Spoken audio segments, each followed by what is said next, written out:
Their entire culture appears to be built around the hunting of dragons and exploiting their elemental powers. Zane to Kai and Jay. Hello, I'm Sensei the Dark Master, and welcome back to the Lore of Ninjago. In today's video, we shall be covering the dangerous dragon hunters. We shall be going over their history, culture, abilities, weapons, noticeable members, and weaknesses. The origins of the dragon hunters is unknown, though they generally resemble pale humans with a heavy Russian accent. It is said that they were a tribe that slowly developed a civilization, with Iron Baron becoming their leader by fabricating a story in which he and a few others went into Oni lands and that only he had survived and was going to protect them from the Oni. These tall tales made the tribe fear the Oni and view Iron Baron as someone who would care and protect them from the Oni. They were unaware that the evil Oni had long since fled the realm, and his team was most likely killed by the Baron himself in an attempt to become a king-like figure. At some point, the tribe and Iron Baron had an encounter with the Firstborn, claiming the dragon bone blade, but losing his arm, leg, and dignity. At some point, he and the others built a village that would become known as Dead's End. The dragon hunters would continue to exist for some time as a woman named Faith, given the nickname Heavy Metal due to Iron Baron's distrust of women, was made his second in command. Things were mostly stagnant for a long time until one day a large crash of the Destiny's Bounty shattered the isolation, as it had barely escaped from Garmadon's Colossus. The dragon hunters swiftly captured 3 of the 4 ninja, Jay, Kai, and Zane, while Cole and the young Wu were out getting food.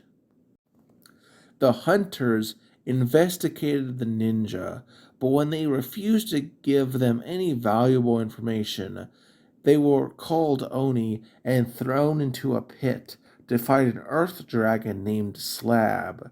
After they beat the dragon unintentionally using their elemental powers, they were captured by the second in command and used to lure in dragons via activating their elemental powers. Eventually, Cole and Wu freed the ninja using a poorly constructed dragon mech, and alongside Iron Baron's second in command, who decided that since Wu was the son of the first Benjutsu master, that she no longer wanted to serve beneath her superior, tried to go to where the dragon armor was held. At one point, Daddy No Legs and Muzzle caught up with the group. However, they chained them up and stole their vehicles. Eventually, they came to the Oni land where the deceptions were made clear to Faith. Eventually, the dragon hunters, led by Iron Baron, caught up and tried to catch them, though the ninja escaped, but not before a tracker was attached to one of their vehicles by Jet Jack. With the tracker, the hunters chased the ninja through the Oni land and the rest of the First Realm. In an encounter, they captured Faith, though Iron Baron told them to forget about her and capture Wu when it was discovered that he was the son of the first Spinjitzu master. The hunters gagged Faith and buried her up to her head, and then buried themselves in the ground to ambush the ninja. Despite Faith's attempt to warn them of this, it was of no use, as the hunters chained Wu, Faith, and the ninja to posts and celebrated their capture. Faith tries to tell the truth about Iron Baron, but Baron commands them to be silent and threatens them if they happen to turn on him. The cruel Baron begins electrocuting the captives, but Wu ages a little and regains his memories. He tries to free himself and succeeds, fighting off the hunters. Iron Baron stops the fight and offers a deal to Wu that if he helps him claim the dragon armor, then he will help Wu and the four ninja return to their home. With no choice, the young Wu accepts and goes with Iron Baron, leaving the other hunters to guard Faith and the other captives. However, Faith convinces the dragon hunters that Iron Baron does not care for them and only looks out for himself, and they agree to go and stop him from getting the armor. Meanwhile, Wu and the evil Baron reach the armor's place, but then it is revealed that Wu lied to the foul man, and that the armor did not have any powers at all, nor did it control Firstborn. Rather, Firstborn allowed the first Spinjitzu master to ride her because of a mutual respect, which the Iron Baron has none. In an act of irony, the despot is covered in molten rock, burning but still alive. Hope seems lost when the hunters and the ninja get to the bridge, but rejoice when they see Wu and the Firstborn emerge from the nest. They then made Faith their leader. The hunters would reappear in the March of the Oni when Faith and the Firstborn, injured, arrived in Ninjago to tell Wu and the others that the Oni had attacked and conquered the First Realm with relative ease, petrifying all the hunters and most of the dragons. She would help the ninja fight the Oni during the last stand, and after their defeat would return to her home to lead the freed hunters. In terms of culture, the dragon hunters were a large tribe divided into several smaller clans, such as the Danger Buff clan. Aside from that, they liked consistent structure outside of a chosen leader, and while they can be very rude and make a lot of crude jokes, they can change as a people and can be quite polite in certain situations and friendly.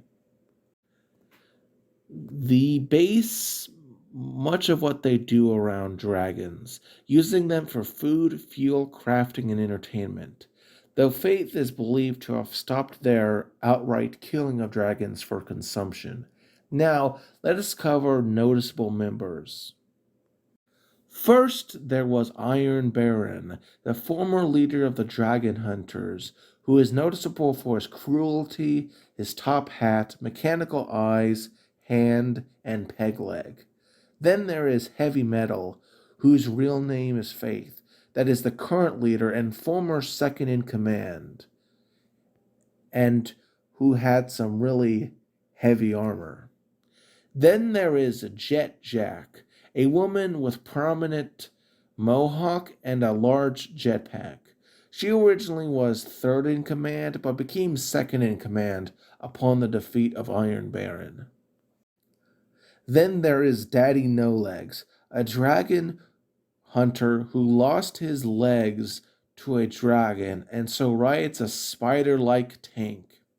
Muzzle was a hunter, notable for speaking in a muffled voice and being close friends with Daddy No Legs, who was the only person who could really understand what he said. Chew Toy is a big fat dummy who served as a warm-up for the crowds and used his heavily damaged armor to protect him from dragons, and has an excellent sense of smell to track prey for the other hunters.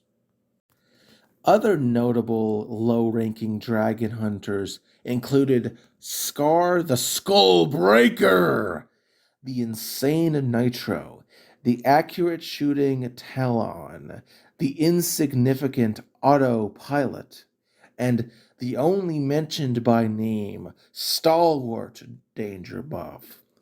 Arcade had a slot machine embedded in his chest and would give out parts determined by the slot machine, not to mention numerous unnamed individuals in both the shows and the sets. As for vehicles are concerned, they are very Mad Max esque in terms of design, consisting of cobbled together hodgepodge of diesel punk technology. First, there were numerous small jets known as the Destiny's Wing, which were constructed from the remains of the crashed Destiny's Bounty, which shows how quickly they can build things. Aside from this, there were two unique one of a kind vehicles. First, there was the Hunter Copter, which was a relatively utilitarian helicopter driven by autopilot to hunt dragons. It was nothing special and was swiftly destroyed by the ninja during one of their chase sequences when they temporarily commandeered the Diesel Knot. Speaking of, the third and most iconic vehicle of the Dragon Hunters was the massive Diesel Knot. It had a functional crane, a pair of rotating turrets that could shoot pairs of missiles, a jail to hold numerous enemies, and a weapons rack that could be removed and held 3 spears, a half-moon blade, and a tanto. In addition to being able to carry a large amount of dragon hunters as a sort of troop convoy, it could even split into 2 parts, though that's more evident in the show. In terms of weaponry, they, much like their vehicles, were cobbled together in a rather utilitarian purpose. Common weapons included chain rifles that helped them capture dragons and foes by shooting a chain out, and were very important to their culture. Other common weapons that were associated with hunting included harpoons and spears. Iron Baron wielded a horned ornamental staff that really didn't serve any function, and he and Heavy Metal both wielded the Dragon Bone Blade, which could channel elemental energy thanks to its dragon properties. Chew Toy wielded a chicken leg, but also had a shield, so he could defend himself from dragons. Arcade perhaps had the most elaborate thing, that being a chainsaw blade. In terms of individual abilities, they really aren't that special. Much like the Sons of Garmadon, they're really just normal people, except with pale skin and a heavy Russian accent. And in terms of color, they are often associated with gray, olive green, and bright orange. In terms of weaknesses, because they are just in general relatively normal people, they don't really have any exceptional powers. Also, due to their rugged lifestyle, a lot of them are partially disabled. Daddy no legs, Iron Baron, etc. So if you can find a way to work around that, you can probably disable quite a few of them. Overall, they're just terms of abilities, not that special. Another weakness they have is that they're disorganized and can relatively easily be outsmarted. Overall, the Dragon Hunters were a tough bunch, and from them, we can learn the sacrifice one must make in harsh conditions, but also the determination one must have if they are to even try. I am Sensei the Dark Master, and join me next time in the lore of Ninjago. Have a wonderful day.